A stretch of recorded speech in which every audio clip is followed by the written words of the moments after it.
Hi, Kimberly. I think this is a really strong professional level drawing.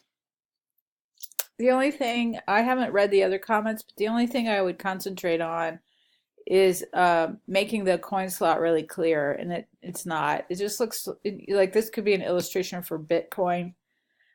So let me zoom in a bit. Yes, find a way to focus on this coin slot, and um, you could do that. And you don't have to draw some hard drive. You could just take that out, move this over, and then render out the coin slot a bit more, just with shading. So let me just check real quick what you could do. Coin slot. Oh yeah, that's some good examples. Um, so this is sort of a classic coin slot configuration. And you could even use those words in sort coin. I think wouldn't be too hard for you to put a little gradient on there, a little more three-dimensionality.